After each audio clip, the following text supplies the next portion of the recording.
Y si se acuerdan de la reunión pasada, nosotros reconocimos dentro de las garantías, dentro de los derechos reales de garantía, a 3 derechos reales. ¿Cuáles eran? La prenda, ¿Sí? la hipoteca y Anticrisis.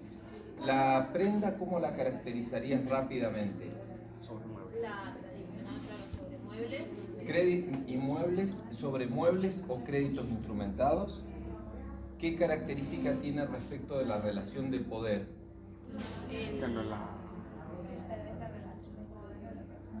El acreedor prendario le tenés que dar el objeto que se ha sometido a prenda. Bien.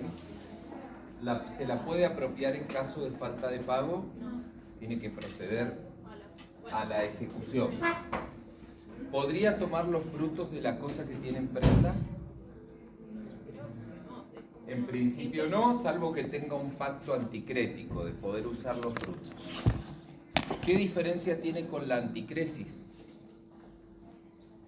Creo que la anticresis, en este caso, por ejemplo, yo doy como garantía un terreno y esa persona puede ir cobrándose, por ejemplo, por los frutos civiles, pongamos que en una casa, y esa persona puede alquilarla y se va cobrando la deuda con los cánones de patrimonio. Bien. La anticresis, tu concepto está bien, te lo amplío para contarte que la anticresis puede recaer sobre muebles registrables, sobre inmuebles que son registrables, y también podría recaer sobre ciertos derechos que sean registrables, como el derecho de superficie, como los derechos derivados de la propiedad intelectual. Y te conceden 2 posibilidades de ir cobrando, porque ahí, al igual que en la prenda, también se la das al acreedor o a un tercero que designe el acreedor. Y ahí tenés 2 alternativas. Una es usarla vos mismo, en cuyo caso imputás a la deuda lo que sería el canon que debería estar pagando esa propiedad. O podés apropiarte de los frutos de cualquier especie. No dice los productos, pero los productos podrían entrar por la ventana porque en principio en la anticresis no se puede alterar la sustancia como en el usufructo, salvo pacto en contrario. O sea que es una garantía por la cual te doy el objeto, vos lo usás o tomás los frutos, lo vas imputando a la deuda y con eso te vas cobrando. Y si no te alcanza cuando se termina el plazo, lo ejecutás. ¿Y la hipoteca? ¿Sobre qué tipo de objetos recae? En principio inmuebles, casi la totalidad de su configuración la van a ver en inmuebles. Hay un par de excepciones. ¿Cuáles serían? Los buques, cuando tienen más de 10 toneladas. Un yate, que tal vez no pese más de 10 toneladas, pero sí es muy lujoso. ¿Se puede? No debería ser con hipoteca porque la ley es vieja y la ley habla de naves que tengan más de 10 toneladas. De todos modos, ahí podrías hacer otra cosa. ¿Cuál es? Si no te sirve la hipoteca naval, ¿con qué lo podrías grabar?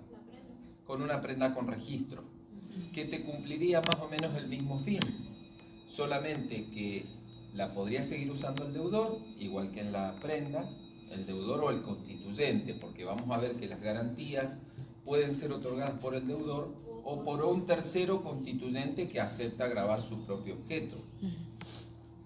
También las aeronaves, los motores de las aeronaves, y por último, ciertos derechos en casos excepcionales. Por ejemplo, el que vos dijiste, el derecho real de superficie. Yo les contaba en la reunión pasada que tiene 2 facetas. Antes de construir, plantar o forestar, donde yo te doy a vos la posibilidad de que en este volumen de mi inmueble vos construyas, plantes o forestes. Ese derecho que todavía vos no desarrollás, no construís, plantás o forestás, lo podrías hipotecar, vos como superficiario. Y yo, como dueño de la lámina del suelo, que me quedé, te di la superficie a vos, yo también puedo hipotecar lo que me queda. Y durante la vida, y acá fíjense lo que pasa en la superficie, si se ejecutara la hipoteca contra el que tenía el derecho real de superficie todavía sin construir, sin plantar ni forestar, lo que compraría en subasta el adquirente sería ese mismo derecho que se extinguiría cuando se extingue la superficie. Y de parte del que es dueño de la lámina del suelo, digamos, que se desprendió de la superficie, lo que se subastaría sería eso, y eso no tiene vencimiento. Quiere decir que cuando se extinga la superficie, ese que tenía una hipoteca sobre esa lámina, cuando vuelva a convertirse en un dominio pleno, la hipoteca la va a tener sobre todo. Porque vuelve otra vez a tomar, el dominio es elástico. Cuando se produce una desmembración con alguna carga o gravamen real, o con una, por ejemplo, la constitución de un derecho real de superficie, cuando se extingue, se vuelve a poner totalmente completo. Yo les pedí, no sé si les llegó el mensaje, que se hicieran de la hipoteca. ¿La tienen? Bueno. Y esto es porque quiero que vayamos viendo, yo les conté en la reunión pasada, esto está en el aula, y es la misma que yo les pedí que les pasaran por el grupo de WhatsApp. La pueden ver en el teléfono, si no, desde el aula. Pero quiero que vayamos viendo la bolilla con esta hipoteca real, que es de septiembre del 2022.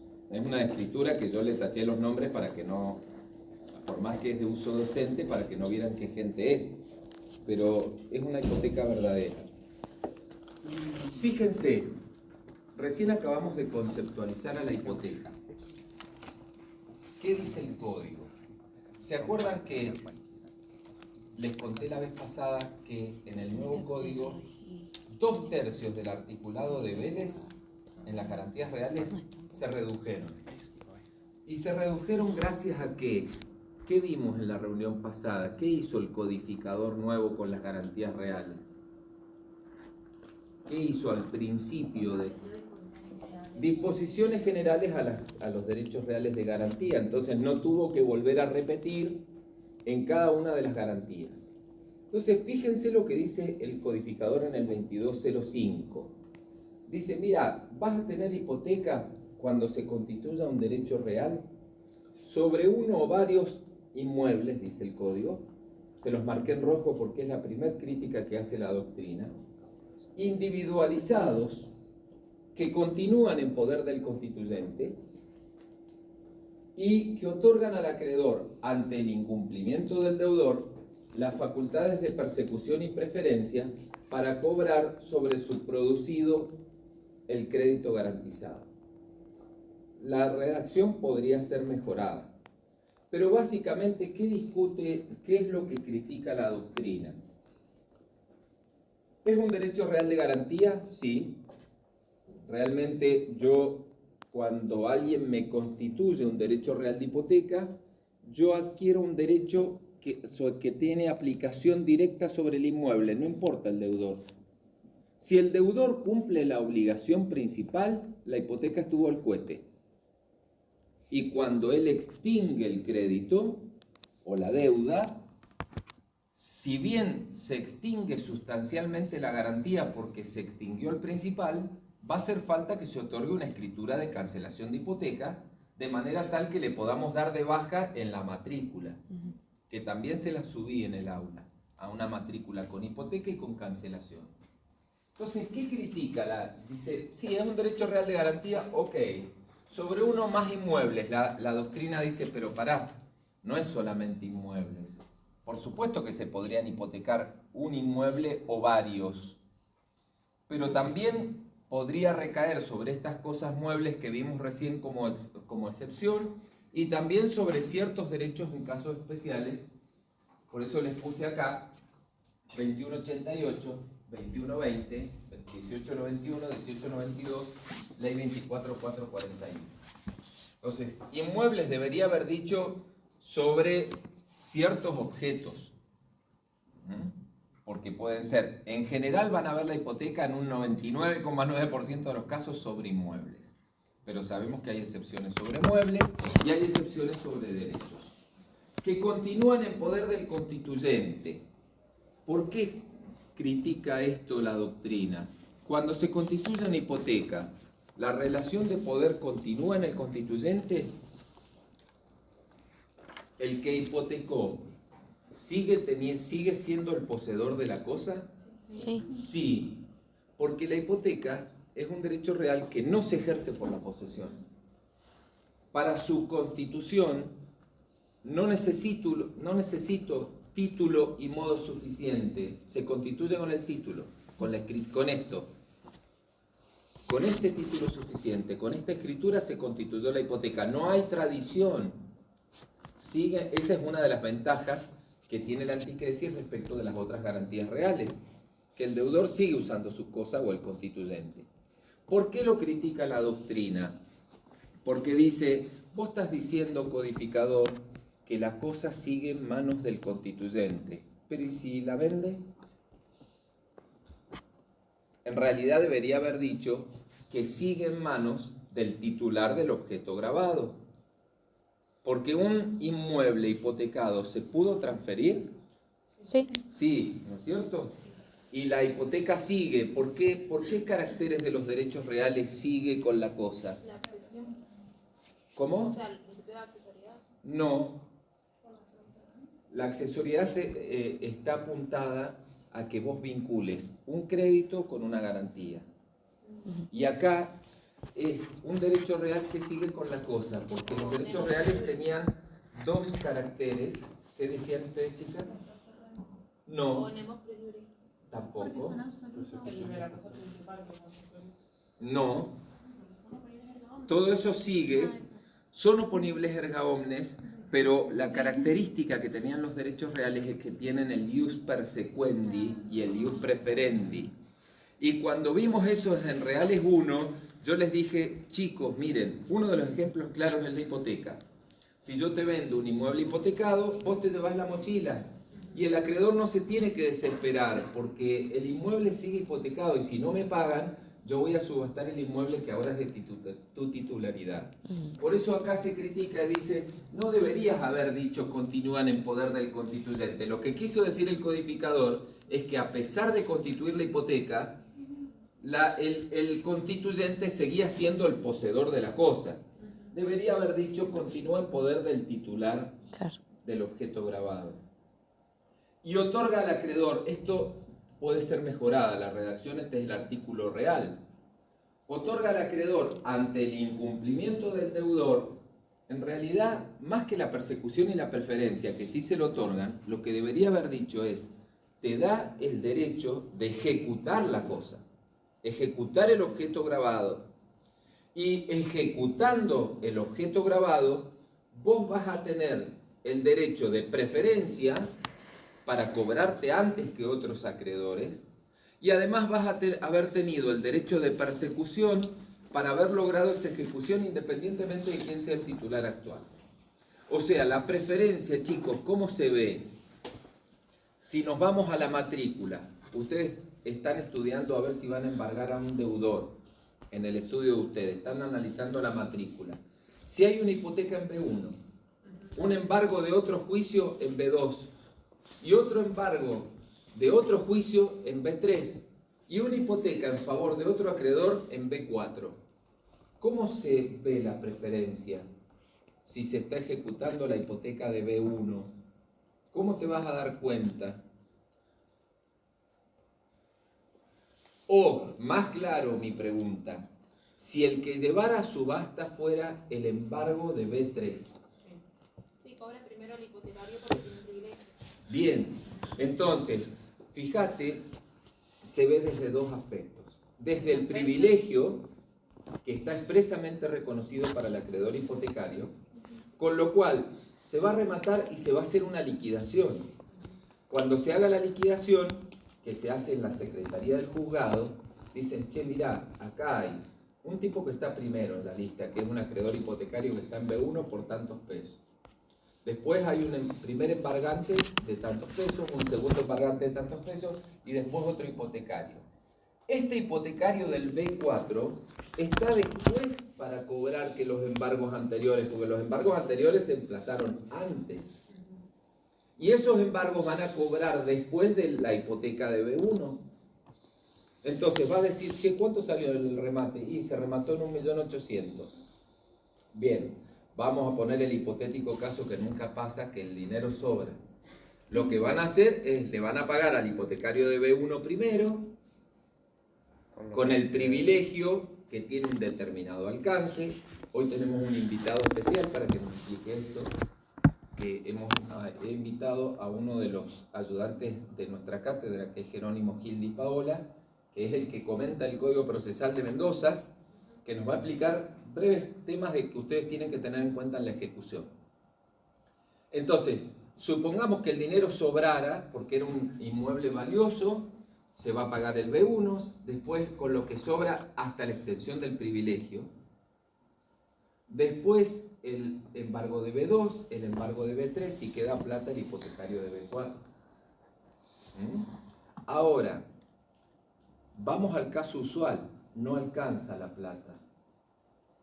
Si no alcanza la plata y hubiera estado solo el B1, cuando se subastó, y supongamos que era de 3 millones, y se subastó en 1 millón, la deuda actualizada, se subastó en 1.800.000, al ejecutar la hipoteca, te dan ese 1.800.000 después de algunos gastos descontados, y se te acabó el privilegio. Se acabó la hipoteca y se acabó el privilegio. Lo que no alcanzaste a cobrar, ¿cómo quedás? Como quirografario. Y si quedaste como quirografario, ¿qué tendrías que hacer? Embargar otros bienes. Y vas a tener la prioridad en el que hayas alcanzado a calzar el embargo en la matrícula. O sea que una vez que se subasta, se extingue la hipoteca. El tipo se presenta en concurso y ahí está complicado. Tal cual. Acá esta diapo, otra vez he elegido colores excelentes. En la pantalla no saben lo bien que se veía, lo van a ver hermoso en la pantalla de su casa. En esta placa yo les quise mostrar en la reunión pasada, fíjense qué bien se ve con la hipoteca. Hay dos contratos, chicos. Cuando decimos que los derechos reales de garantía son un accesorio de un contrato principal, es que viene a garantizar, a darle, ¿se acuerdan cuando les expliqué el concepto técnico de garantía, que es un refuerzo que la obligación principal por sí no tiene? Yo puedo prestarte $30.000. ¿Cómo se llama ese vestido de la boutique? Mutuo. Puedo prestarte $30.000, te tengo confianza y no te pido ninguna garantía. Re amigote. Lo escribí. Para Segundo, $30.000. te digo sí, amigo, pero voy a ir a buscar otro vestido y voy a traer un fiador, un pariente tuyo que con un contrato adicional, fianza, se pone en el mismo lugar que vos como obligado. Si es más heavy la obligación, vas a ir a una garantía real, como la hipoteca. Entonces, fíjense cómo se ven bien los dos contratos. Un contrato de mutuo de $30.000 que tiene sus propias obligaciones y derechos, que podría existir sin garantía. Por ejemplo, la devolución en la misma especie y calidad que establece el 1525 es una obligación del contrato de mutuo. Si nos quedamos acá y no te pagan, tenés la acción personal para digamos, pedir el cumplimiento de este contrato, más los daños, etc. Si además le adicionaste un contrato de garantía, por ejemplo una hipoteca, vas a tener las obligaciones propias de la hipoteca. ¿Se ve que está mal? Esto tiene que estar mal. No, profe, el anterior pidió que le hiciéramos zoom y se llevó el control, así que no lo hemos podido regresar. Bueno, igual más o menos se ve. Si te doy esto, tenés también la acción real. Y ahora, ojo chicos, Profe, porque, perdón. sí, ¿Cómo juega la garantía real en un monto de dinero? No me cierra eso. claro, la garantía real juega. Si este era un mutuo de $30.000, vos vas a hacer una hipoteca, la podrías hacer por un monto menor o mayor, pero en general la vas a encontrar como una escritura de mutuo, vamos a verlo de las formas, más una garantía de $30.000. Si la tenés que ejecutar, rematás el inmueble y con el producido de la subasta te tratás de cobrar los $30.000. Ajá. Más las costas, más tus honorarios, costas y costos. Bueno, ahora, puede ser, en general van juntas. Ejecutás el incumplimiento del mutuo con la garantía real, la ejecución hipotecaria. Pero si el inmueble gravado se le transfirió a ella, vos vas a tener que hacerle la ejecución hipotecaria a ella, que es la que tiene el inmueble gravado, y la ejecución personal de cumplimiento al que era el deudor. Bien. Caracteres, derecho real, dijimos que sí. Hubo una discusión en doctrina en la antigüedad. Nosotros en nuestro código, tanto en Vélez como en este código, está expresamente determinado que se trata de un derecho real. Algunos hablaban que era un derecho procesal. Nosotros lo tenemos específicamente tipificado como derecho real en el 1887 y en el 2205. La hipoteca es si se acuerdan, en realidad antes de los romanos venía de los griegos y significa, hipo es abajo y teca es conjunto de cosas. Entonces, de ese concepto griego que después pasó al derecho romano, Hipo no era caballo. hipo es abajo, en este sentido es abajo o debajo. Es algo como que tenés debajo de la caja, una garantía que tenés ahí guardada. El derecho romano no la tomó de entrada, usaba mucho el pignus, que era como la prenda nuestra. Pero después, bueno, estaba el problema de tener que desprenderse de la posesión de la cosa, o de la tenencia de la cosa, técnicamente hablando. Entonces, en la época pretoriana ya se empezó a utilizar la figura de siempre como una carga o un derecho real sobre una cosa. Es accesorio porque no existe por sí sola. Yo no puedo hacer una hipoteca sin vincularlo con un crédito al cual estoy garantizando. Es sobre cosa ajena. Acá vamos a hacer un par de distinciones, pero en general vamos a decir que es sobre cosa ajena. Les digo esto de un par de distinciones porque vamos a ver que en el derecho real de superficie, el superficiario puede hipotecar y algunos lo consideran un derecho real sobre cosa propia. Entonces, bueno, pero en principio, claro, porque en este desdoblamiento, en las dos facetas del derecho real de superficie, cuando el superficiario ya construyó, edificó, plantó, es sobre el inmueble de ella. Está claro que mi caja de zapatos ya la desarrollé sobre un inmueble ajeno. Cuando tengo el derecho, y no he construido ni plantado, pareciera que fuera un derecho que yo tengo todavía sobre una cosa propia. Porque si bien el suelo es ajeno, pero parece que el volumen fuera mío. Es una elucubración doctrinaria. Yo prefiero, y me resulta mucho, primero que en la superficie yo creo que es sobre cosa ajena, pero independientemente de eso, no quiero que ustedes se fijen en una situación que nunca ocurre, sino en lo que se van a encontrar en el estudio. Y en el estudio se van a encontrar en el 99,9% de los casos con derechos reales de hipoteca sobre inmuebles, no sobre otros objetos, por más que técnicamente sea viable. Y además siempre van a ver que recae sobre cosa ajena. Recae sobre inmuebles excepcionalmente derechos, derecho real de superficie, no se ejerce por la posesión, es convencional. Está prohibido en Argentina la constitución de hipotecas por vía judicial o administrativa. Una excepción, chicos, que no es una excepción, lo que quiero es que no se confundan con la promesa de hipoteca. ¿Qué diferencia hay? Si yo celebro con vos un boleto de compraventa, por el cual te vendo en $60.000, de los cuales 30.000 me pagás en el momento del boleto y 30.000 quedás que me vas a pagar en 2 años. Y en garantía yo te voy a escriturar antes de que vos me pagues, entonces en garantía vos en el boleto te comprometés a otorgarme una hipoteca en primer grado. Ese compromiso que asumió ella en el boleto es una promesa de hipoteca.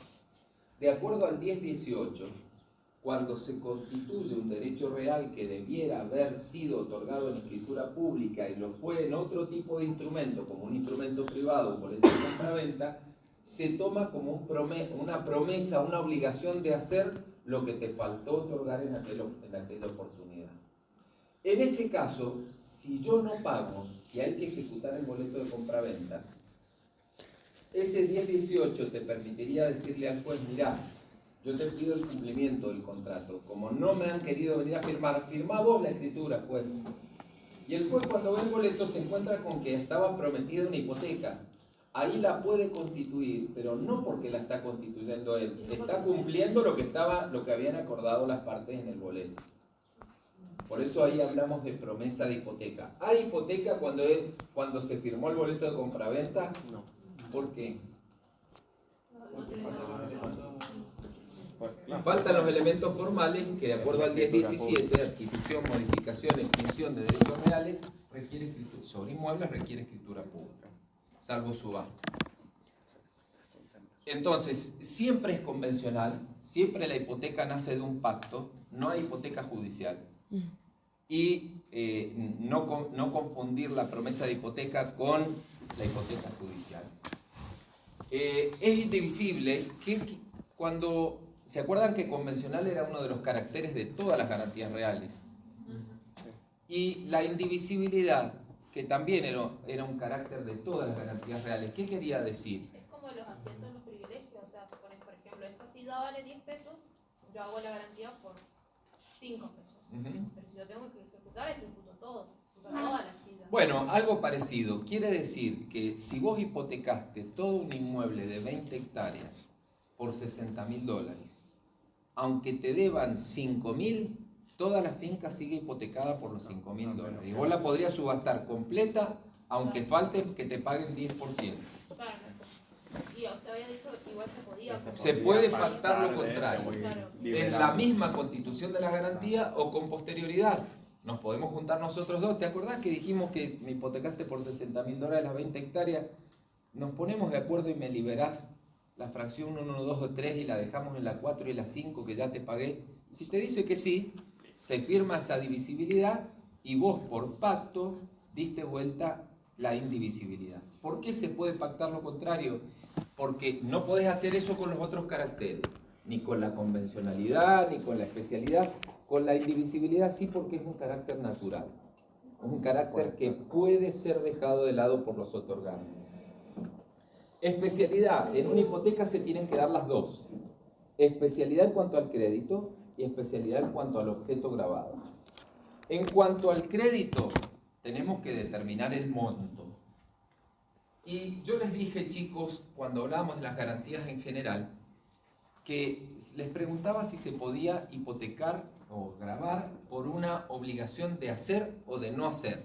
Por ejemplo, vos tenés una empresa constructora y te comprometés a pintar toda la facultad con un contrato. ¿Me lo podrías garantizar con hipoteca? Sí. Sí. ¿Qué es lo único que tenés que hacer? Porque es una obligación de hacer. Para que la hipoteca sea válida, ¿qué tenés que hacer respecto de la especialidad? Determinar un monto, un valor estimativo que vos aceptás que yo agreda a tu inmueble. Y la especialidad en cuanto al objeto es la precisión total del objeto que se graba. Un inmueble ubicado en la calle Suipacha 756, nomenclatura catastral tal, inscrito en el registro bajo matrícula tal, 728,34 metros cuadrados. O sea, la descripción específica del inmueble que se graba. Esa es la especialidad en cuanto al objeto. Y la especialidad en cuanto al crédito es la determinación del monto en el que se está admitiendo. ¿Por qué es importante el monto, chicos? ¿Qué tipo de garantía era esta en relación a todas las demás? A cualquier obligación, esta hipotecaria, ¿qué característica tenía? Que era, no tenía coronita, Claro, el privilegio tiene privilegio. Entonces, por eso te piden monto. Porque a vos te van a permitir salirte de la pars conditio creditorum y cobrar antes que otros. Pero te dicen, sí, ok, flaco, yo te doy esa coronita, pero decime hasta dónde. Porque si no, un cheque en blanco. Y te dan la persecución y preferencia. Si se transmitió el bien grabado, yo me quedo tranquilo, sigo con la garantía. Y si se ejecuta, voy a tener el rango que me corresponda. Tengo privilegio. Privilegio ¿Sobre un embargo anterior? No. No. Ahí van a ver quién está primero. Prior in tempore, potior in iure. Separen la garantía y su preferencia respecto del deudor. Acuérdense que en general se van a encontrar con que el deudor es el constituyente de la garantía. En general. Pero acuérdense que puedo tener un deudor de la obligación y un constituyente de la garantía. Con el constituyente de la garantía, al igual que con el adquirente de un inmueble gravado con hipoteca, hay que estar muy atento a la redacción. Porque yo puedo, él es mi familiar, yo acepto hipotecar una propiedad mía en garantía de un crédito de él, pero yo, si la redacción, yo no estoy asumiendo la deuda de él, mi responsabilidad se limita al objeto. Yo no respondo con todo, él responde con todo su patrimonio, yo respondo con la casa que hipotequé. Igual si se transfiere a un tercero y no dice la escritura que ese tercero asume la deuda, ese tercero va a responder con el inmueble hipotecado, y nada más. No con el resto de su patrimonio. Y el deudor original, que es él, sigue respondiendo con todo su patrimonio, porque frente al acreedor el deudor es él. Ahora, si esta escritura, yo transferí el inmueble hipotecado y además vos asumiste la deuda, porque ese es el pacto que tenés con él, yo como acreedor tengo, si no lo liberé a él en forma expresa, yo tengo ahora dos deudores, contra todo su patrimonio, contra él y contra vos. Y además tengo la hipoteca contra vos, que sos la actual titular. Es como si fuera una especie de solidaridad, pero porque vos lo aceptaste en tu escritura de transferencia. Si no, no estaría, responderías con la cosa. O sea, tiene que decir que ella acepta la deuda y que por ende lo libera a él. Ella puede decir que ella asume la deuda y que lo libera a él, pero eso es un convenio interno entre ellos. Frente a mí, si yo no lo liberé, que soy el acreedor, yo puedo seguir ejecutando a él en todo su patrimonio y a ella en todo su patrimonio. Lo que pasa es que cuando lo ejecute a él me va a tener que pagar. Pero después con ella tiene una acción de repetición contra ella porque en el pacto entre ellos, ella había quedado que ella asumía la obligación. Profe, pero sí, primero vamos a ejecutar al deudor. Primero se ejecuta al deudor. Siempre que hay un tercero constituyente o tercer adquirente de un inmueble hipotecado, primero hay que excutir al deudor principal. Una vez que no tengo suerte, ahí me voy hacia el otro lado. Por eso les diferencio las acciones acá. Porque fíjense que yo contra él tendría una acción personal y contra vos tendría una acción real.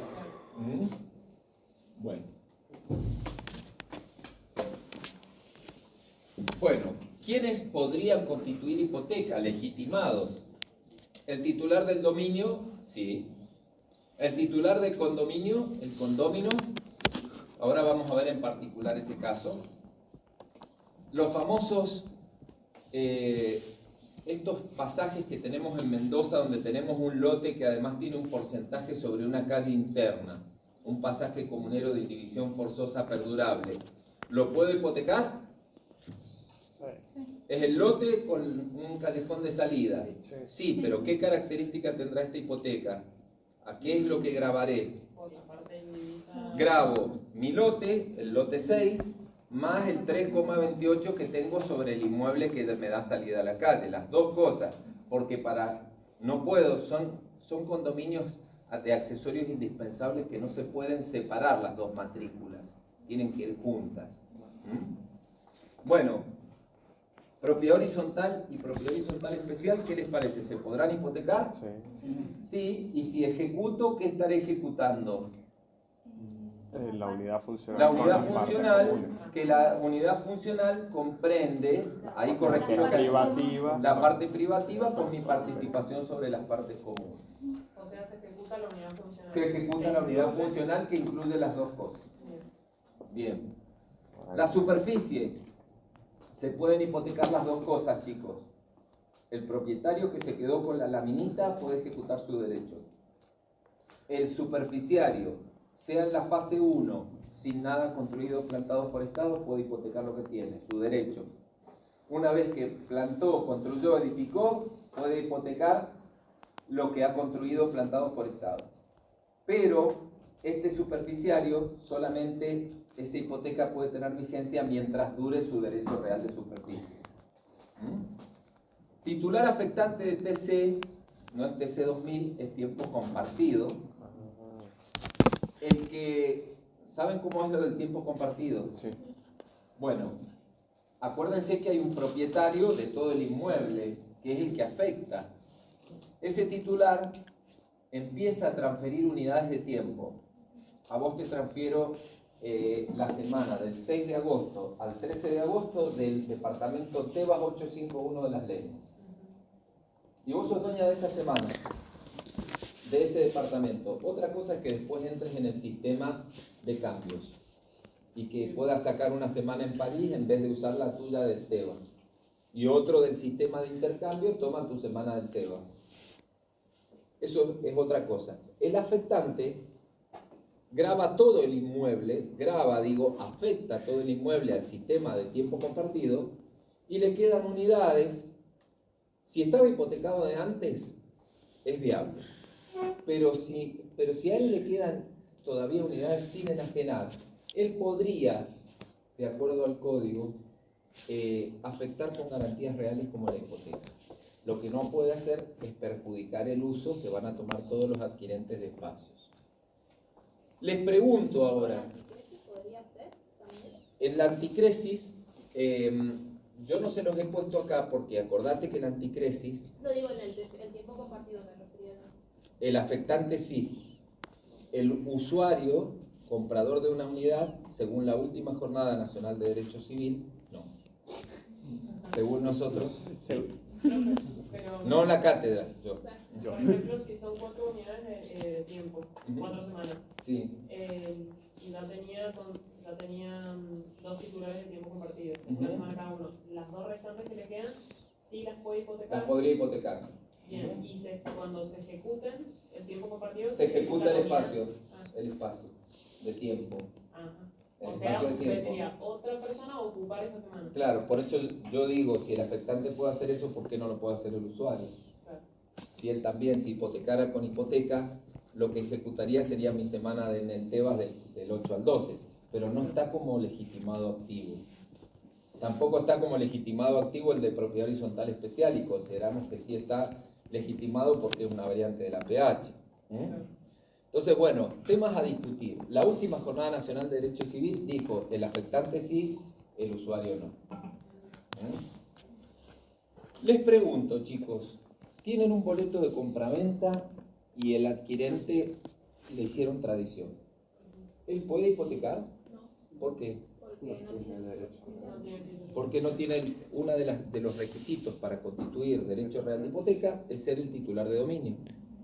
No importa si seas deudor o no, pero sí importa que seas titular. El poseedor no puede. El usufructuario, Sí, tiene un derecho real. ¿y qué más agregarías? Porque también tiene un derecho real el titular de servidumbre y no puede hipotecar. Está hipotecando el uso. Sí, el usufructo. ¿Y por qué? ¿El usufructo qué se podía hacer? ¿Cuál es la novedad del código sobre el usufructo? ¿Cómo? Algo del derecho, era como Sí, el derecho. que vos podías transferir el derecho, cosa que no se podía en Vélez. Entonces, ¿qué dijimos nosotros en la... Yo. En la Jornada Nacional de Bahía Blanca, el 2015. No sé, no fui. Acá voy a decir, nosotros teníamos un decano que era muy personal en aquella época, ¿no? Y decía, y acá en esto Yerin opinan conmigo, decía él. Bueno, yo acá, Kipper dice lo mismo que, o sea, yo lo sigo a Kipper para ser más sencillo. Kipper dice, pero ¿cómo? Si el usufructuario puede transferir su derecho y puede constituir anticresis, porque el usufructuario está expresamente previsto que puede constituir anticresis, ¿por qué no hipoteca? Si se lo ejecutan, el que compraría el derecho real de usufructo por el plazo, pero no está previsto y en esa jornada se dijo que no, que hay que reformar el código. Siempre la minoría. Sí, bueno, titular de servidumbre, obviously que no. el titular de servidumbre no puede constituir hipoteca. ¿El locatario? Menos. Vamos degradando el derecho. Digo por si se les ocurre tirar esta respuesta y por qué no hipotecás. Bueno, no. Sí sabes cómo funciona el derecho real, ¿verdad? Claro. Fíjense esto, chicos. Algunos pequeños comentarios del dominio. Por supuesto, si el titular de dominio sea persona humana o sea persona jurídica, la persona jurídica también puede hipotecar. Ahora, si fuera una persona jurídica, ¿qué mirarían si están preparando esta hipoteca? La legitimación. También el objeto social. El objeto social y la legitimación. ¿Por qué dijiste el objeto social? Porque tiene que hacer todos los actos conforme a ese objeto. Siempre teniendo en cuenta. Perfecto. Entonces, por ejemplo, si vos ves que es una sociedad anónima exportadora de fruta de Mendoza y le están dando un crédito al Banco Nación para exportación y tiene que hipotecar un inmueble de la sociedad, estaría vinculado con el objeto social. Pero además, tenés que irte a leer el contrato social en las facultades de la administración para la legitimación. ¿Por qué? Porque nosotros ya dijimos que está en el objeto social, lo primero que tenés que mirar. Si está en el objeto social, ¿quién representaría a la sociedad? En la SA. Bueno, en realidad tiene un directorio. El presidente del directorio. Y si es el presidente del directorio, te tenés que ir al artículo de las facultades, porque muchas veces el estatuto social tiene restricciones extras. Por ejemplo, decir una frase: para actos de disposición o para el otorgamiento de derechos reales será necesario un acta de asamblea. En cuyo caso tenés que, vos como operador jurídico, decirle: sociedad, sí, está dentro de tu objeto social, ok. ¿Sos la titular del dominio? Ok, pero acá veo que necesitas asamblea. Llama a asamblea. Y por ejemplo, en el caso del objeto, Sí. supongamos que quieren la nulidad, la nulidad, si lo ratifica la asamblea extraordinaria. Ahí lo ratificaste el acta. Como él Y si no estuviera en el objeto social, Ahí hay problema. puede haber una asamblea, porque la asamblea es la autoridad máxima. Entonces, esa autorización está implicando autorizar ese acto o modificar el estatuto. Y ahí lo metes dentro del objeto social. Hay que leer bien el estatuto, chicos, porque pueden ser abogados de la asesoría letrada de un banco, por ejemplo. Ojalá. Ojalá. Why not? ¿Por qué no? Bueno, por supuesto, si es persona humana, entramos, chicos, en un acto de disposición. Vamos a tener que calificar si hace falta el asentimiento conyugal o convivencial. El convivencial del 522, ¿cuándo lo pedirían? Si lo que se está hipotecando es ¿qué? la vivienda. La sede de la vivienda protegida. En cambio, si es el asentimiento conyugal, 470, Creo que no es necesario porque es asentimiento. es asentimiento, pero solamente lo vas a pedir si se está hipotecando la vivienda protegida o si es cualquier bien. No, los bienes indispensables, por ejemplo, los electrodomésticos de la vivienda protegida, o por ejemplo, si es un bien de la pareja, que tal vez está titularidad duda, pero él lo utiliza para su profesión. Sí, está bien, pero te fuiste al análisis del 470. Yo te estoy tratando de hacer razonar sobre hipotecar. Depende del régimen Depende del régimen patrimonial. matrimonial. Si es un bien ganancial, aunque no sea la sede de la vivienda protegida y son cónyuges, asentimiento conyugal. Si son convivientes, es la sede de la vivienda, asentimiento convivencial, 522. Si son cónyuges pero tienen régimen patrimonial separado, no hace falta. ¿Cómo hacer, chicos, para proteger sobre todo a la mujer? ¿Por qué? ¿Por qué?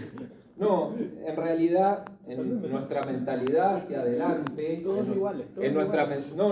pero es que, ¿sabes lo que pasa? En nuestra mentalidad esto ya es una obviedad, pero está bueno que lo tengas en cuenta, porque dentro de tus clientes te van a aparecer gente de 70 años, de 80 años, que tuvo otra visión porque fue otra época. O incluso parejas jóvenes que siguen. También. Entonces, ¿qué tendrías que recomendar? Mira, porque la verdad que el régimen de patrimonial matrimonial, de separación de bienes, es muy bueno. Sobre todo para aconsejarle a clientes donde uno de los dos viene con bienes de su familia. Entonces, estos acuerdos que se hacen antes. sí, podés hacer un acuerdo previo, podés hacer un acuerdo tanto para la convivencia como para el matrimonio. Pero a lo que te ibas es a esto, que vos lo que es importante asesorar en el estudio, y especialmente cuando está la mujer, si vemos que por ahí tienen menos educación y todavía no tienen claro lo de la igualdad, es decir, mira, ¿esto lo están comprando con plata de ambos? Sí, bueno, comprar en condominio. Porque cuando tenés régimen separado, cada uno tiene la administración y disposición de los bienes que vos adquirís bajo ese régimen. Entonces, si compraron una casa con un auto con el sueldo de los dos y lo inscribió a nombre de uno solo y tiene un régimen separado, el día de mañana lo vende y no necesita el asentimiento. Claro, entiendo, tal vez como por ejemplo, yo le hago una broma a una amiga, le digo, vos cuando te cases, hacelo por separación de bienes, mientras Arasa y pone todo a tu nombre. Exactamente. Exactamente. Bueno, inmueble la sede de la inmueble de la vivienda protegida, ¿se puede hipotecar? Tengo mi casa, hay un trabajo muy bueno de las dos Fabianas que después traten de tomarlo sobre vivienda protegida, pero en la vivienda protegida vos lo que haces es blindar. ¿Blindar de qué? No del embargo, porque el registro no va a saber, si mandás un embargo lo va a anotar al embargo. Lo que blindás es de la ejecución dependiendo del origen de la deuda, ¿no? Y del tipo de deuda. Ahora, la ley quiere proteger la vivienda. Ahora, si ambos cónyuges o ambos convivientes se prestan conformidad, vos podés hipotecar. Y podés hipotecar sin levantar el régimen de afectación a vivienda, declarándolo inoponible frente al banco francés. Este crédito del banco francés de $30.000 que lo pedís para hacer la ampliación de la casa. ¿Me entendés? O sea, dejás la cortina bajada metálica para todos los acreedores, menos para el banco francés con este crédito. Eso se llama inoponibilidad de vivienda protegida. Porque puede ser también por un monto la protección. Sí, siempre es por un monto. Siempre es por un monto. Chicos, si había un dominio revocable, por ejemplo, alguien que le vendieron con un pacto de retroventa por 5 años y está en el tercer año, ese titular de dominio que tiene la retroventa en la nuca, ¿puede hipotecar? Sí, puede hipotecar, pero está sometido a un plazo o condición resolutoria. ¿Por qué el acreedor lo puede llegar a aceptar? Sí, es un monto muy bajo. No, porque no tengo otra cosa. Entonces diga, bueno, tomémoslo, porque ¿qué pasa? Ese dominio se puede llegar a convertir en pleno. Si no se convierte en pleno, le quedan 2 años y bueno, de ahí, si revierte el dominio, se va a caer la hipoteca. ¿Esto se ejecuta en subasta judicial? Sí. Pero entonces, dicho se malvendería actualmente. ¿Por sea, qué? se compraría barato, no se sacaría el valor, el mejor Claro. valor que se puede. Bueno, ¿qué es lo que hace el acreedor profesional, el banco? Lo que hace el banco es te hace tasar el inmueble y te presta hasta un porcentaje del valor de la tasación, porque siempre los valores de subasta son muy inferiores a los valores de mercado. Entonces, y si vos estuvieras con un acreedor particular, le tendrías que sugerir eso. Mirá, hacé tasar el inmueble y suponete que te dio 8 millones de pesos, no le des más de 4 o de 3, porque más de eso en una subasta no vas a sacar. No, pero por ejemplo, uno podría ir desplazándose a través de lugares solamente por subastas judiciales, porque el precio es mucho menor al precio que uno, por ejemplo, le podría hacer. Ah, sí, por supuesto. De hecho, hay grupos que se dedican a eso. Y hay chicos, van a ver en muchos edictos que se prohíbe la cesión de los derechos adquiridos en la subasta. ¿Saben por qué es eso? Porque en todo el país existe un grupo que se llama La Liga. La Liga ya suena mal, pero ya, ¿qué es la Liga?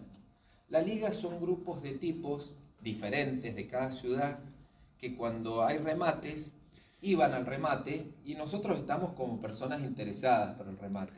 Y van y te aprietan y te dicen no ofrezcas más porque vas a llevar el precio a las nubes. ¿Te interesa esta casa? Sí, cállate la boca, nos juntamos en el café de la esquina de Tribunales media hora después del remate. Los tipos compran ellos en el remate, se juntan con vos en el café y te dice, si la querés, te queda en tanto.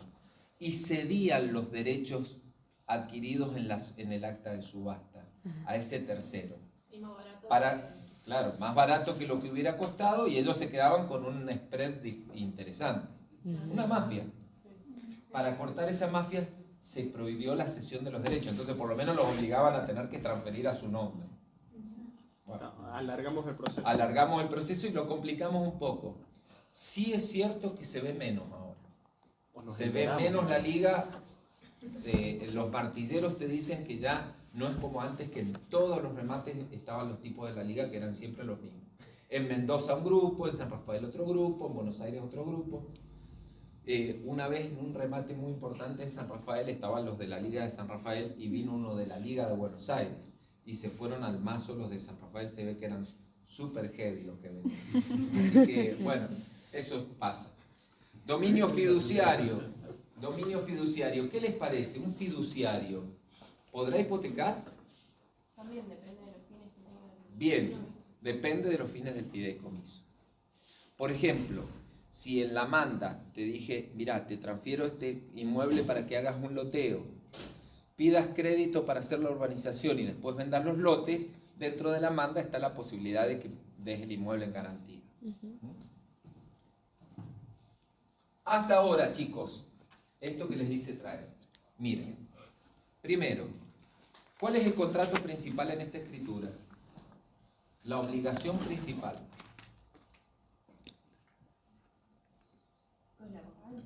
Compra-venta.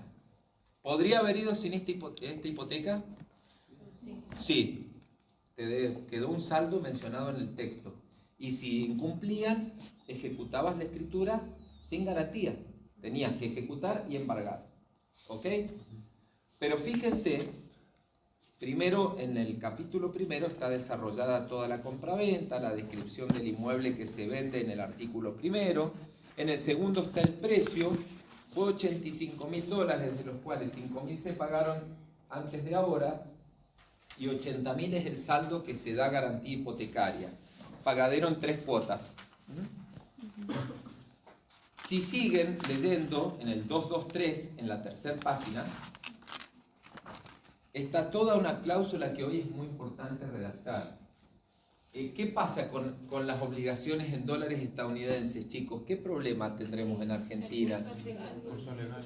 Sí, el curso legal era un problema, pero ahora está claro que podés contratar en moneda extranjera sin problema. Pero con estas monedas tenemos un problema que hay en muy pocos países. Sí, que tenemos varios valores. Tenemos varias cotizaciones. Esto, no saben lo que... Yo trabajo mucho con extranjeros, no saben lo que es explicar esto. ¿No? ¿Entienden? Nosotros creemos que es lo normal, dólar soja, dólar contado con liqui, dólar... No, chicos, eso no existe en ningún lado. En ningún país del mundo vos tenés prohibido transferir. Yo desde mi cuenta te quiero transferir a vos, te transfiero, no tengo que explicar nada, eso será un tema impositivo mío con la FIP y tuyo con la FIP. Y si vos estás en Brasil, te transfiero y en minutos ves la transferencia. Eso es lo que ocurre en todo el mundo. El único lugar que está prohibido transferir desde nuestro país hacia el exterior es acá. No sé si saben eso. No sé si saben que cuando les mandan una transferencia porque vendieron algo en $30.000, entran los $30.000 y me los acreditan a 154,25. Y el dólar vale 2.80. Sí, es lo que le pasaba a los... Entonces, ¿qué pasa? El 765, esta fue una reforma del Ejecutivo de último momento, donde en el 765 dijo, che, si tenés una obligación que sea en moneda, que no sea de curso legal, puedes pagar en pesos. Y el 760 lo hicieron tan mal que el artículo siguiente decía, che, cuando te obligás en una determinada especie, cantidad y calidad, tenés que devolver esa. Entonces, esto fue a la justicia hasta que llegó a una serie de leading cases que lo que dicen es que si vos has pactado que es la obligación esencial del contrato devolver en dólar billete estadounidense, tenés que devolver en esa especie calidad y cantidad. Lo que nos decía Boreto. Claro. Bueno, eso está redactado acá Y además van a ver algunas frases interesantes, no porque sean mías, porque yo las he tomado de lo que he ido leyendo. Pero, por ejemplo, que el comprador, que es el que debe, diga que él cuenta con los dólares físicos para pagar. ¿Para qué será eso? Para que después no digan que no tienen. Para que él después no te diga que por imprevisión no lo pudo comprar. No pudo adquirir la moneda. Esto viene de una piola que compró en Recoleta un departamento y quedó debiendo $36.000. ¿Qué hizo la flaca? Ni lerda ni perezosa, fue y depositó en pesos a la cotización oficial los $36.000. Entonces, el acreedor ejecuta la hipoteca y dijo, no, vos me debías $36.000 estadounidenses billete. Y ella dijo, no los puedo comprar porque nosotros no podemos comprar dólares, salvo los 200. No podemos comprar. Uno no puede ir con toda la plata tuya declarada impositivamente a comprar $30.000. Tiene prohibido el banco vendértelos. Entonces, ¿qué dijo el fallo? No, vos acá quedaste que el dólar era moneda esencial del contrato y vos tenés otras vías para adquirir la moneda extranjera. No la podrás comprar por ventanilla, pero por contado con liquidación la podés comprar. ¿Cómo es el contado con liquidación? Contado con liqui, ese que sale cuando ven las cotizaciones, consiste en que yo en pesos compro un bono que cotiza nominalmente en dólares. Un bono en el mercado de cambios. Y ese bono le pido a un agente de bolsa, vendelo y liquídamelo y dame los dólares. O sea que hago una triangulación de comprar un bono para que me den los dólares. Hoy cuesta 3.10 en vez de 2.80. O sea, es bastante más caro. Entonces, pero el fallo le dijo, no, primero que lo pactaste como moneda esencial del contrato. Y segundo, que tenías otras vías legales para comprarlo, porque el contado con liquidaciones es legal. Lo que es ilegal es la compra en la calle, que lo hace el 99,999% de nosotros. Bueno, ese dólar, el dólar blue, en realidad es un dólar ilegal porque uno está infringiendo la ley cambiaria. Claro. Bueno, entonces está interesante para que lean esa cláusula. Tiene que ver con contratos y con reales y con obligaciones. Después vienen las declaraciones del vendedor, donde transfiere los derechos inherentes al dominio, a la posesión, o sea, dice que hace tradición, y hay un embargo en la matrícula. Entonces dice, che, respecto de ese embargo que está ahí, te aviso que está pagado y lo único que falta es la cancelación registral, me hago cargo. Acá te muestro el comprobante del pago de la deuda. Vienen declaraciones del comprador, acepta la transferencia de dominio, acepta la tradición y acepta el embargo al solo efecto registral, que quiere decir que acepta, que conoce que existe un embargo anotado en la matrícula, que lo único que le falta es la cancelación registral. Declaración conjunta, que es que en las escrituras es obligatorio decir que vos no estás en causas de corrupción o sos juez o qué sé yo, que tengas que ver con la UIF. La UIF algunas cosas ve, otras cosas no, pero acá declaramos que estamos ok con la UIF. Miopía selectiva. Después viene el asentimiento conyugal, porque el vendedor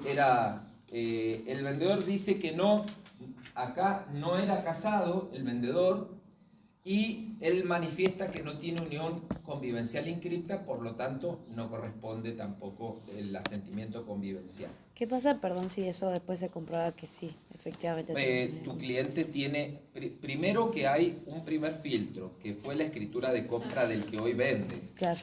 Ese tiene que haber dicho que era soltero, divorciado. Segundo, en la matrícula quedó así. Suponete que él hubiese estado casado, porque el escribano no da fe del estado civil que declara el compareciente. Es una declaración de él. Entonces, por supuesto, ese cónyuge que ha sido omitido tiene la venta no la va a poder frenar. Pero él sí tiene acción para reclamar porque él tenía participación, él o ella tenía participación si era un bien ganancial. Claro, al menos de la parte del bien que le corresponde. Por supuesto, de la parte que le correspondía.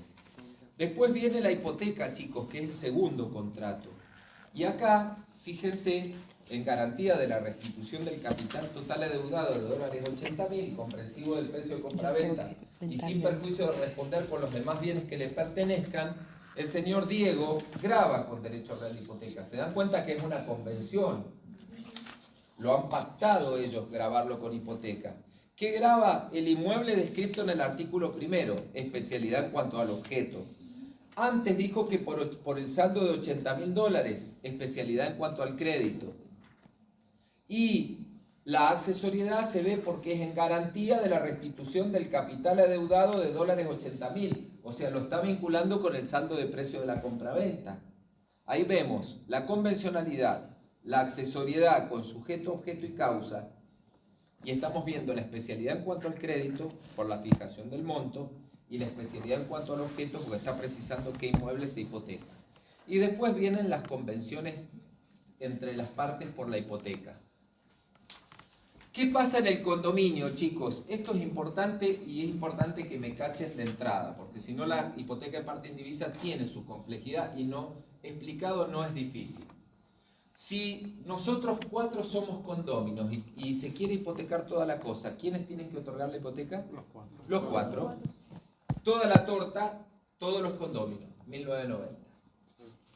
Si queremos hipotecar de las 20 hectáreas, 10. Y nosotros 4 somos los condóminos. ¿Quiénes deben otorgar la hipoteca? Los 4. Solamente hemos limitado el objeto. Tercera alternativa. Nosotros 4 somos los condóminos. Vos querés hipotecar tu 25% indiviso. ¿Podés? Sí. ¿Qué se ejecuta? El 25%.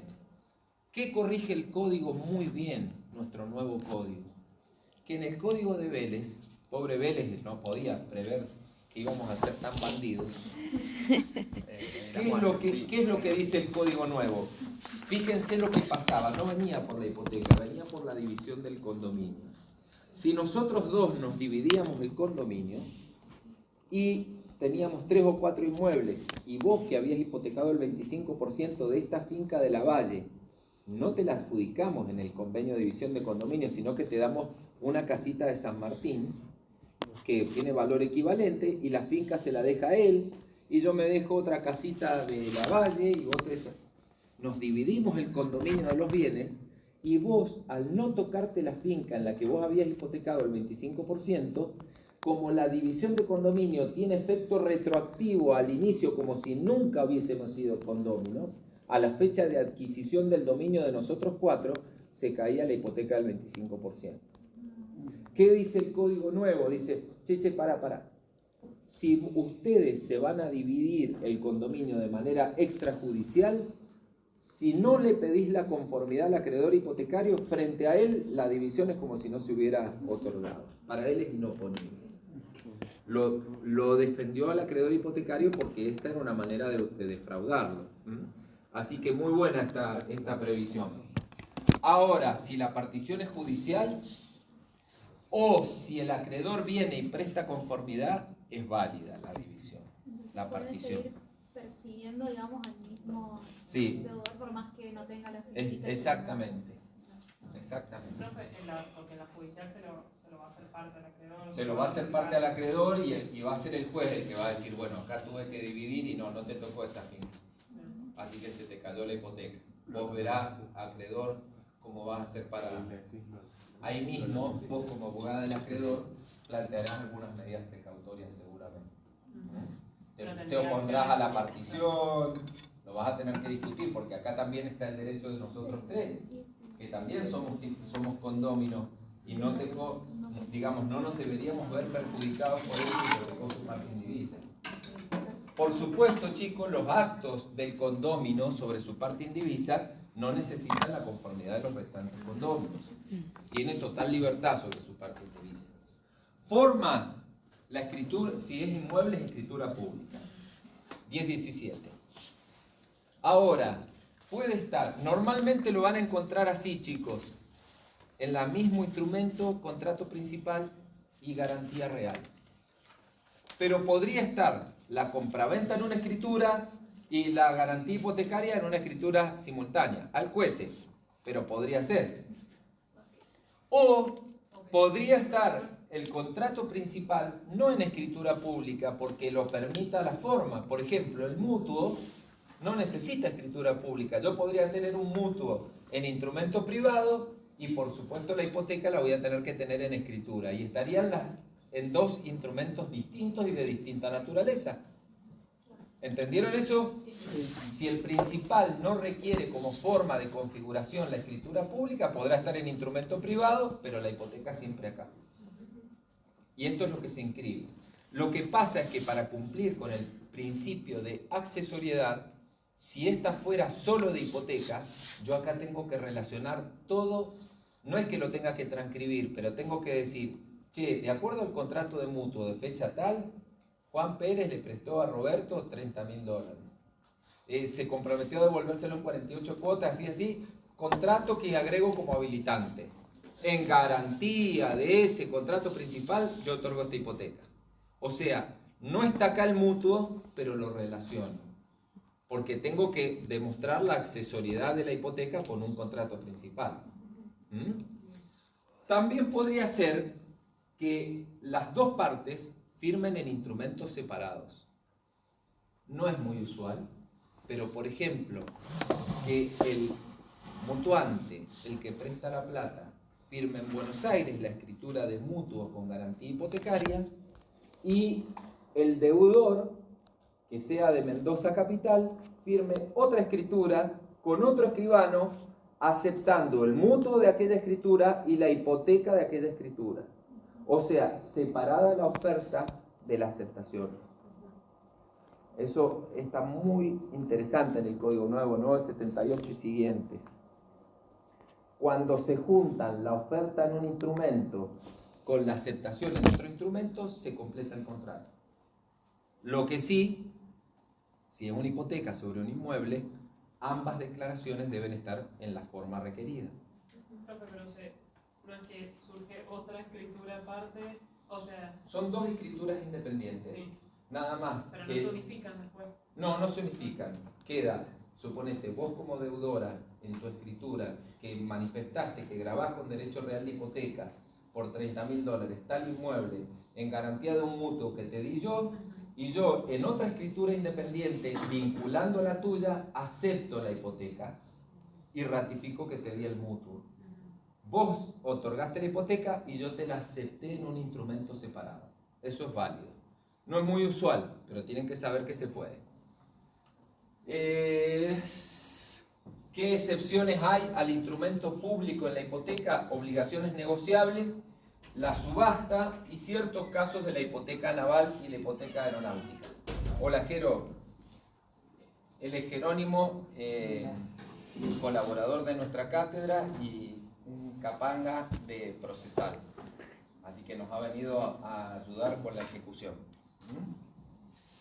Bueno, ¿qué objetos? Ya te dejo, Jero, un momentito. ¿Qué objetos pueden grabarse? Acuérdense entonces que tenemos casi generalidad de los casos del estudio, inmuebles.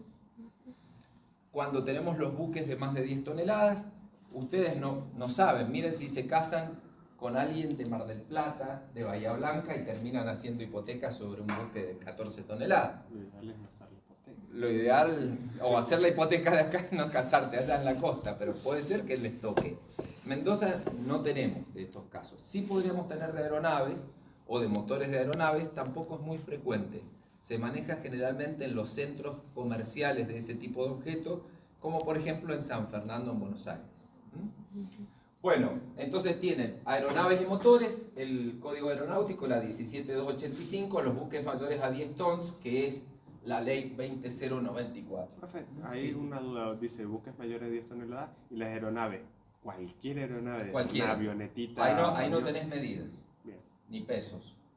Acuérdense con el objeto que en principio, siguiendo la línea de todos los derechos reales, todo el objeto o parte material, derechos como excepción, como vimos en el caso del superficiario, derechos registrables,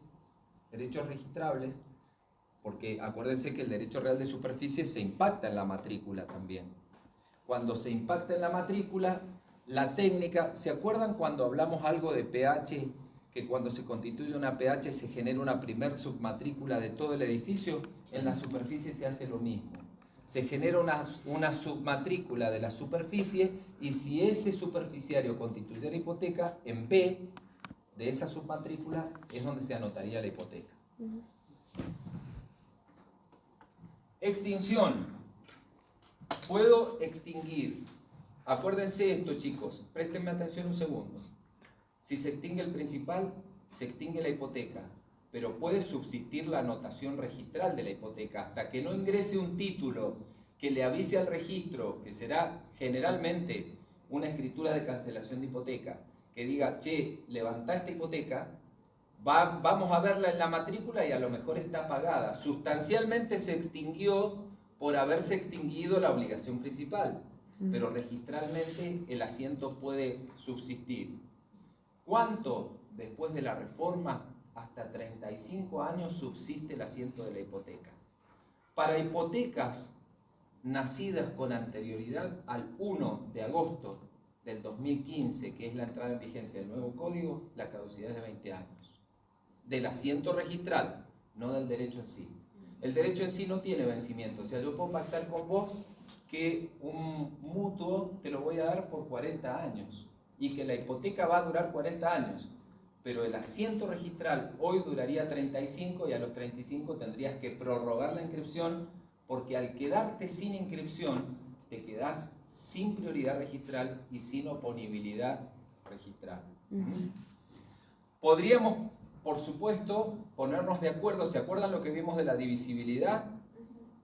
Como excepción, si pactamos liberar la fracción 1 y 2, se hace una escritura de liberación parcial de hipoteca o cancelación parcial de hipoteca, liberamos la fracción 1 y 2, la inscribimos y en la columna C de cancelaciones dirá cancelación parcial, liberado fracciones 1 y 2 del plano tal, subsiste el resto. Y también puede darse la renuncia, la consolidación, el vencimiento del plazo, la subasta, como hablamos recién de lo que pasaba en la subasta, y hablamos recién de lo que pasaba en el dominio revocable. Acá tienen, chicos, la matrícula, número de matrícula que es como el número de patente del auto, el A, los titulares de dominio. Si este A vende, va a aparecer el asiento A2, después el A3, el A4. Acá en B van gravámenes, restricciones e interdicciones. Ahí tenemos la hipoteca a favor de Mendoza fiduciaria, por la suma de 5.635.000 pesos. En C, la cancelación. Si ustedes leyeran bien este chiquitito que puse yo acá, dice cancelación de B1, notario tal, escritura tal, de fecha tal. O sea, este asiento nos está indicando que este B1 fue cancelado registralmente. Por supuesto, esta escritura de cancelación la firma el acreedor cuando le pagaron. Obvio. O por ahí pactó sustituir la garantía por una hipoteca en otro inmueble y liberó este. Pero en general lo van a ver cuando pagan. Fíjense que acá tenemos hipoteca en B1, en B2, en B3, en B4. Cada una va a cobrar en su respectivo orden de prioridad. ¿Se acuerdan cuando hablamos del ius preferendi? Que tenía que ver con el primero en el tiempo, mejor en el derecho. ¿Cuántas hipotecas se pueden constituir? Todas las que quieras. Todas las que te acepten. Todas las que quieras. ¿Cuál va a ser la limitante? Tu cliente acreedor. Porque, ¿qué te va a decir? ¿Puedo hacer 80 hipotecas en un inmueble? Ningún problema. El tema es que te va a decir, vos como abogada le vas a decir, hacé tasar el inmueble. Suponete que te diga, mirá, un inmueble carísimo, vale 85 millones según las tasaciones, tiene una hipoteca de 8 millones, cabe que hagas una hipoteca en B2, en B3, en B4, todavía tenés margen. Si no, le tenés que decir a tu cliente, mirá, hagamos la hipoteca porque tal vez el B1 la cancelan, pero tenés que saber que si vemos la ejecución, probablemente no cobres nada porque la hipoteca de B1 es muy grande o porque la tasación no es importante, pero no hay límites en cuánto podés hipotecar. Dos referencias últimas, así no nos perdemos a Jerónimo. Lamentablemente, en las pocas cosas que yo puedo criticar del libro de Reales, los porteños creían que el 3202 que establecía en Vélez el pagaré hipotecario, les cuento qué es el pagaré hipotecario, chicos. ¿Vieron en la escritura que estamos analizando que son 3 cuotas para pagar los $80.000? Con Vélez yo podía representar cada una de esas cuotas en un pagaré. Pero a diferencia del pagaré que ustedes estudiaron en comercial, era un pagaré que tenía añadido la garantía hipotecaria. O sea, el pagaré se podía endosar como cualquier pagaré, pero el que lo tomaba como era pagaré hipotecario podía ejecutar la hipoteca presentando ese pagaré. O sea, era un pagaré más hipoteca en cada pagaré. En Mendoza se usaba mucho. No habíamos logrado la cultura de que lo aceptaran en los negocios. Por ejemplo, en un negocio de construcción, que yo te pagara 400.000 pesos endosándote un pagaré hipotecario. La gente no logró incorporar eso, pero lo usábamos mucho. Tenía la gran ventaja de que vos pagabas, te devolvían el pagaré hipotecario y después, sin necesidad de que viniera el acreedor, ibas al escribano y le decías, mira, acá traigo los 3 pagarés que están en la escritura tal, o sea, los tengo yo, que era el deudor, evidentemente los rescaté, cancelame la hipoteca. Se eliminaron los pagarés y se han incorporado las letras. Las letras también está previsto como un título cambiario y tiene como efecto principal que produce la novación de la obligación del contrato principal, se nova y pasa ese documento complejo. Solamente las hipotecas en primer grado permiten librar letras en nuestro nuevo régimen. Y se permite que esa letra a su vez se la divida en cupones, todos endosables. ¿Para qué se han usado mucho las letras? Yo soy escribano de banco, lo que pasa es que no tenemos hipoteca. Cuando teníamos, las letras permitían un proceso que se llama securitización. ¿En qué consiste? El Banco de Galicia tenía 1000 hipotecas con el mismo formato, el formato de la escritura lo dispuso el central, con emisión de letras. Con esa bolsa de créditos por cobrar a 25 años, en cuotas que tenías que ir vos todos los meses, yo todos los meses, ¿qué hacían? Esto se sancionó para tratar de darle una posibilidad de liquidez a un banco y que no se cayera. Yo tengo para cobrar 100 millones de dólares, pero en 20 años. ¿Qué podías hacer? Agarrar el Lloyds Bank de Inglaterra y decirle, che, tengo estos 100 millones de dólares para cobrar. Si me das 70, te lo cedo. Y quédate con el margen. Y yo agarro los 70 que los necesito ahora. Como cuando uno descuenta un cheque.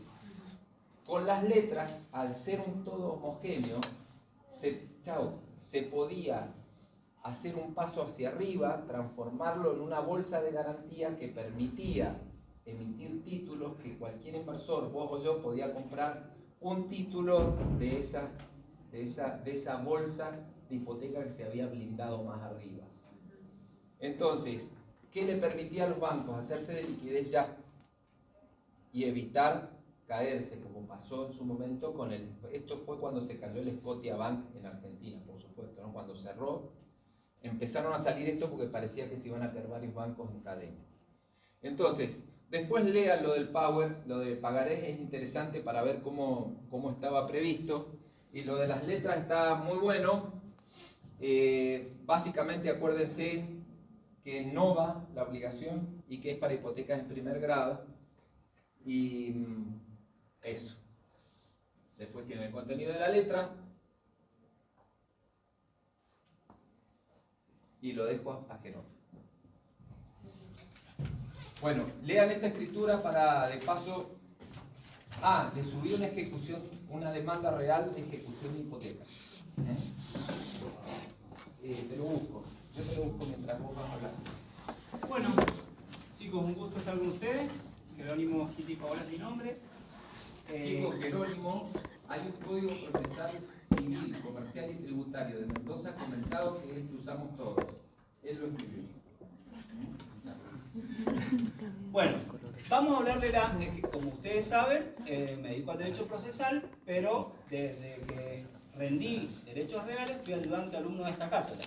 Así que tengo una especial predilección por los derechos reales y por el derecho procesal. Así que me han pedido que hable un poquito de ejecución de hipoteca. La idea es, en el abordaje de los temas, es tener una mirada amplia de los fenómenos que pasan. El tema de la hipoteca es un tema que interesa a las naciones, porque si ustedes escuchan los noticieros y se ve que todo el tiempo hablan de la macroeconomía, ¿cierto? La macroeconomía es lo que hace funcionar a un país. Y dentro de la macroeconomía hay un ítem que se llama la deuda privada. ¿Qué es la deuda privada? Son los contratos que realizan entre sí los particulares o los particulares con los bancos, en los cuales se genera lo que se llama demanda agregada y oferta agregada. Bueno, ese fenómeno económico que está en el marco de las hipotecas, enmarcado por contratos de larga duración, donde yo recibo un crédito para comprar un inmueble y lo voy a pagar en 20 años, si hay algo que nadie sabe es cómo es el futuro, ¿no es cierto? Salvo el de Volver al Futuro, que consiguió la revista, ¿se acuerdan? Entonces, esa incertidumbre por el futuro en contratos de larga duración ha tenido un impacto importantísimo en la historia. Si ustedes se fijan en la Gran Depresión del año 30, ¿se acuerdan del crash económico mundial? Eso produjo una gran morosidad de los créditos hipotecarios en todo el mundo. Es decir, la situación económica de un país generó una situación de incumplimiento generalizado de las hipotecas. Es decir, la economía afectó al crédito hipotecario. Acá lo vivimos en Argentina, somos especialistas. En el año 2001, para que ustedes se acuerden, el gran problema económico que hubo, la crisis económica, determinó un incumplimiento generalizado de las hipotecas, porque todas las hipotecas estaban en dólares. ¿Recuerdan? Bueno, entonces fíjense cómo hay una relación entre la economía, la hipoteca y las ejecuciones hipotecarias. Chicos, Pero la tasa anual, cuando yo hacía las hipotecas en el año 98-99, que fue el boom hipotecario en Argentina, era el 9,25 anual. Imagínense que estamos hablando de esa tasa mensual ahora. Claro. Y por otro lado, es decir, la economía nos afecta el crédito hipotecario. Pero vimos en los últimos años algo que no había sido previsto por la teoría económica, que es, hay veces que la hipoteca determina una crisis económica. Todo esto que nos hablaba Pablo recién de la securitización, en el 2008 produjo una crisis económica sin precedentes, la más grande desde la Gran Depresión, y fue causada por el incumplimiento generalizado de las hipotecas securitizadas. Fíjense cómo la hipoteca, el mercado hipotecario, generó una crisis económica mundial.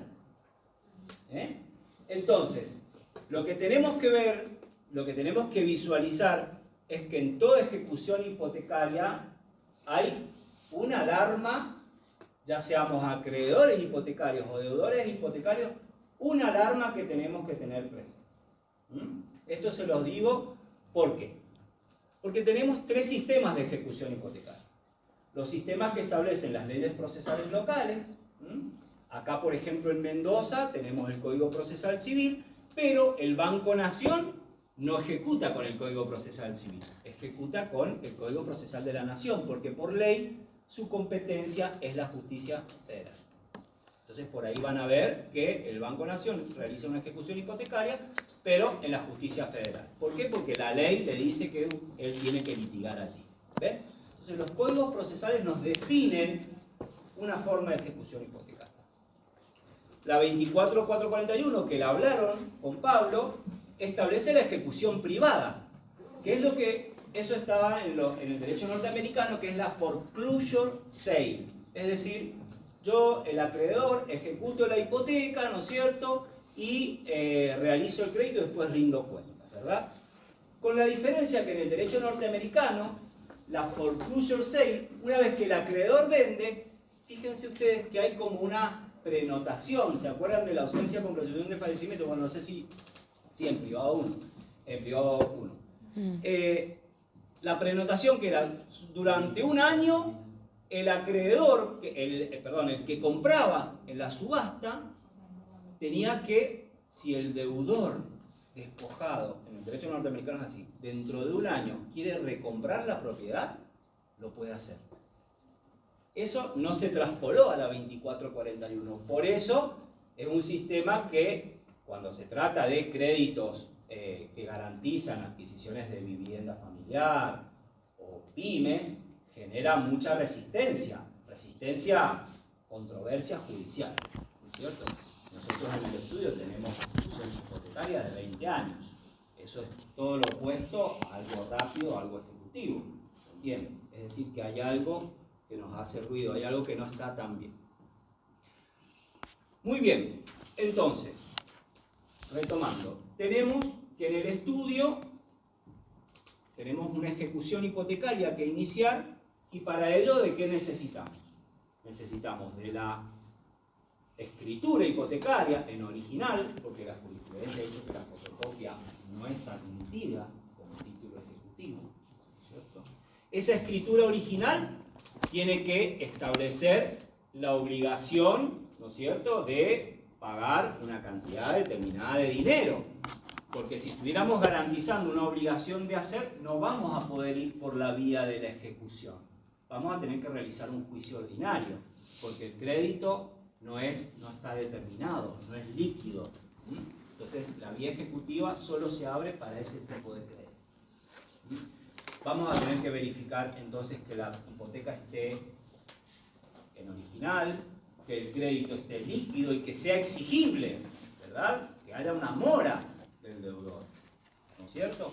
Y además, vamos a tener que verificar que nuestro cliente haya emplazado al deudor al pago de la deuda. ¿Ok? Con esos tres requisitos, más el dinero de las gabelas, porque es un juicio, vamos a iniciar la ejecución hipotecaria. ¿Okay? Allí el juez va a hacer un estudio extrínseco de los documentos y de la demanda que le hemos presentado y va a dictar lo que se llama la sentencia monitor.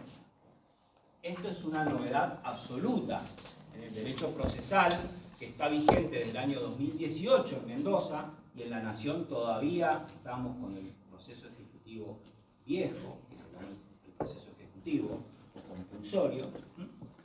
Esta sentencia monitoria es sumamente importante. ¿Por qué?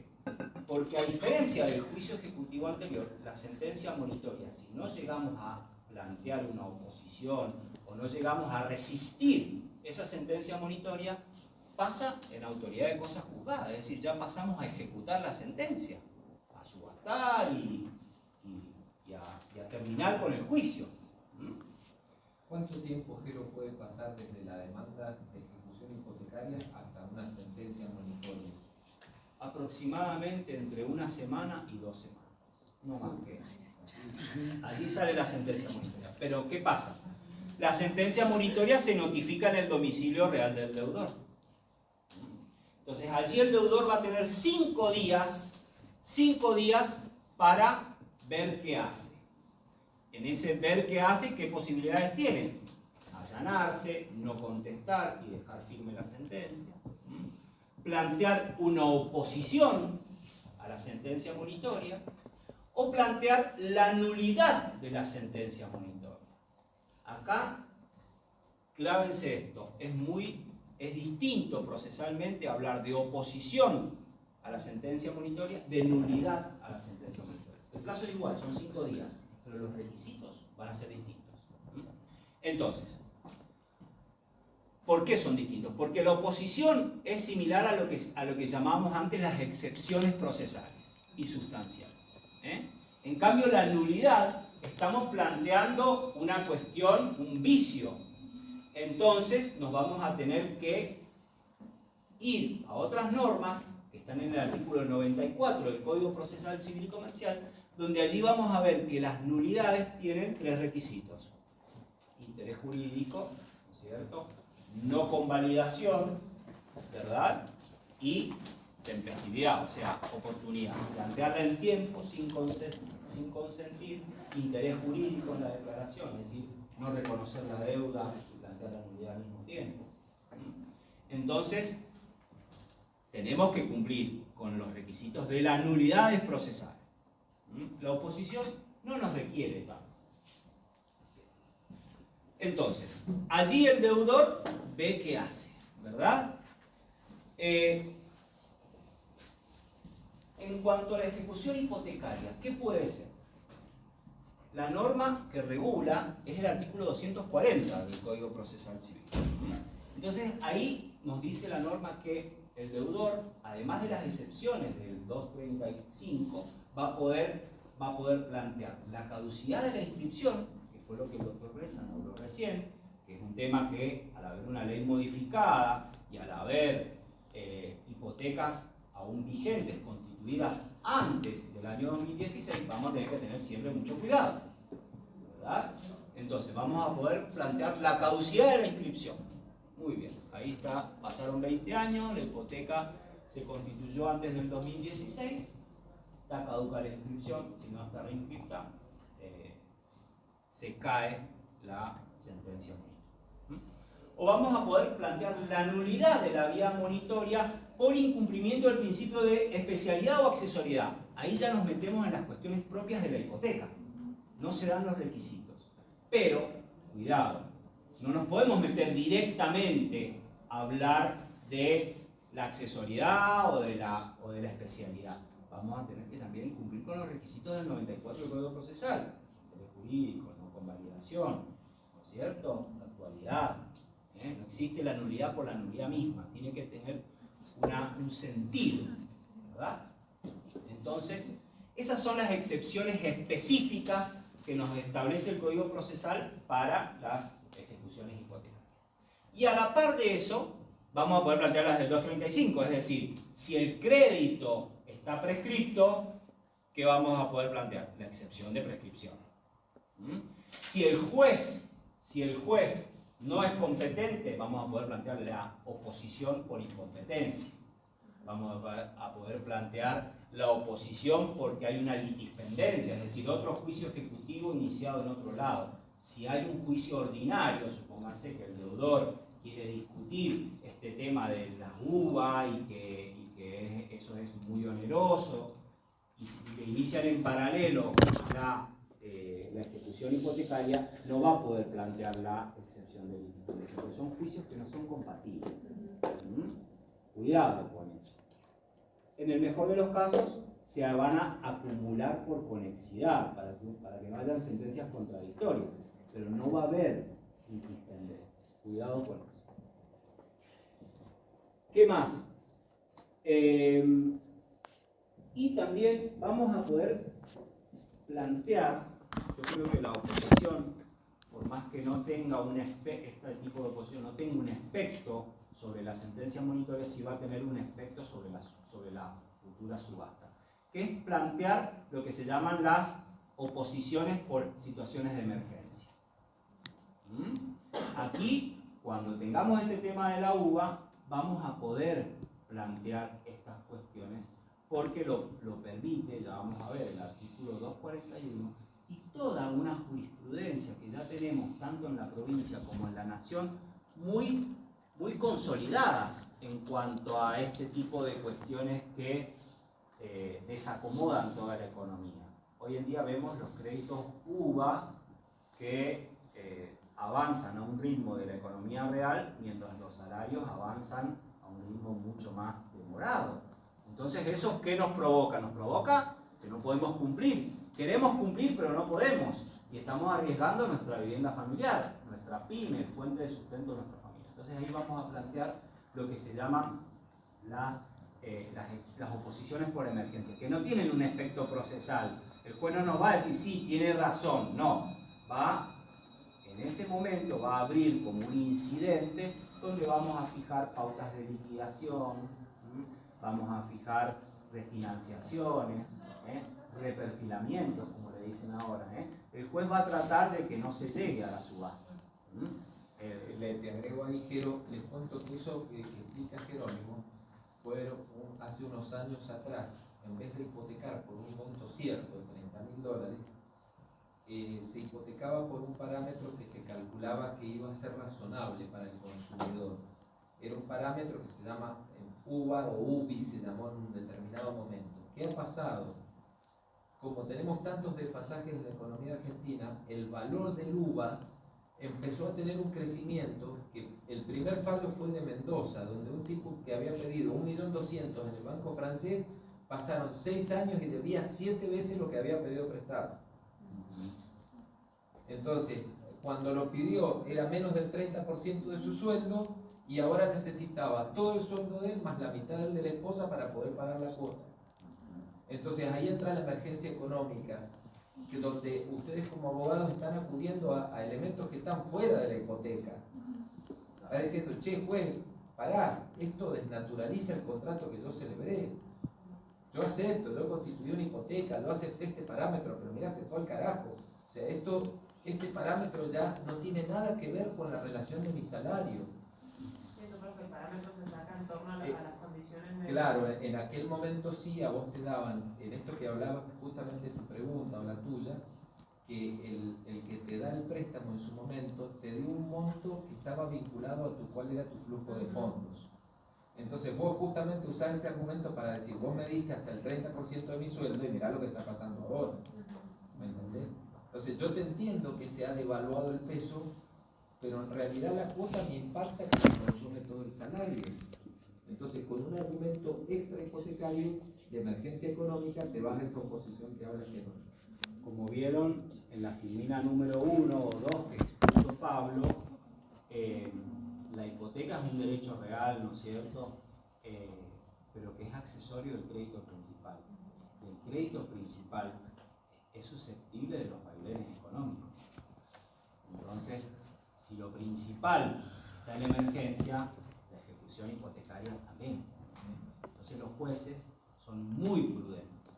Y fíjense, a propósito de esto, el artículo 241 establece lo que se llama el incidente de reliquidación.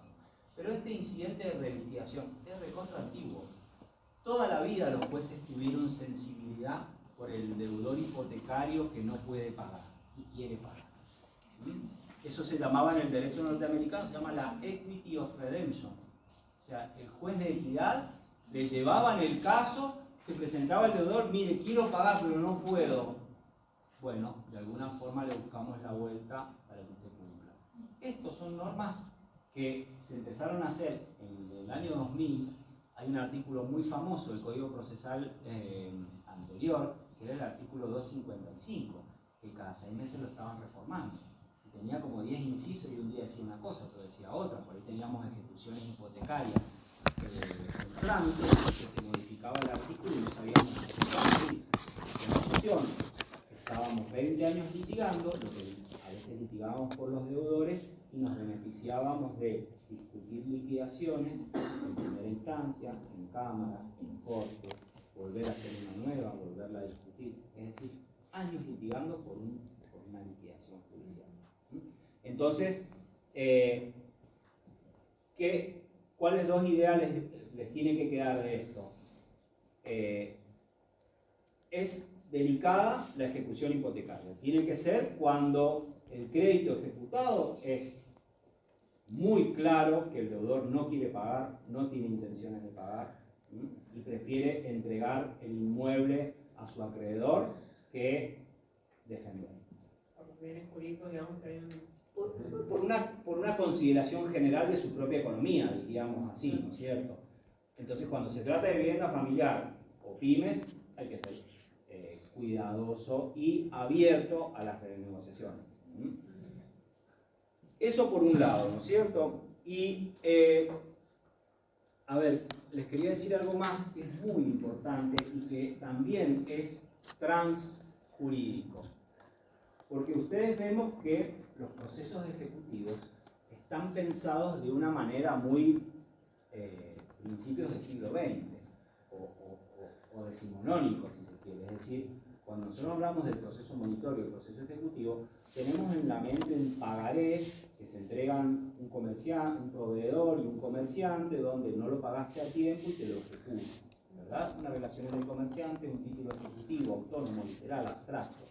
Pero hoy en día vemos que el juicio ejecutivo, ese tipo de créditos son un 10%, un 20% de los que se ejecutan. La mayoría de los créditos que se disputan en el proceso monitorio son créditos de consumo. Y la hipoteca no escapa a un crédito de consumo. Entonces vamos a ver que cuando tengamos que acreditarle al juez el crédito, fíjense en el artículo 36 de la Ley de Defensa del Consumidor, que establece varios requisitos para los créditos a plazo financieros. Vamos a tener que ser cuidadosos con la documentación que acompañamos. No vaya a ser que incumplamos con el deber de información. Ahí podría haber una nulidad. Una nulidad de la sentencia ejecutoria. Cuidado. También vamos a tener la competencia. Pónganse que la escritura pacta la competencia de los tribunales de Capital Federal y nos ejecutan allá. Bueno, primero que si se trata de derecho del consumidor, no va a ser posible, porque tenemos que ejecutar en el domicilio a través del consumidor, ¿verdad? Es decir, fíjense cómo el derecho protectorio es transversal y todas estas estructuras que están pensadas imaginadas para una determinada realidad en los hechos, está totalmente modificada. Por eso, y con esto concluyo, otra excepción que se produce es que en la ejecución hipotecaria muchas veces se discute la causa de la obligación.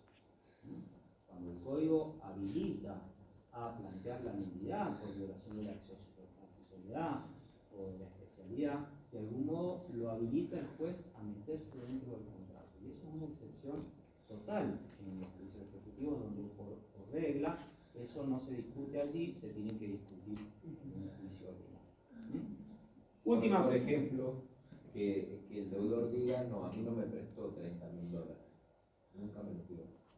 Eso es discutir la causa de la obligación. No debería estar en el proceso monitorio, debería discutirse en un proceso ordinario, que es más lento, más largo.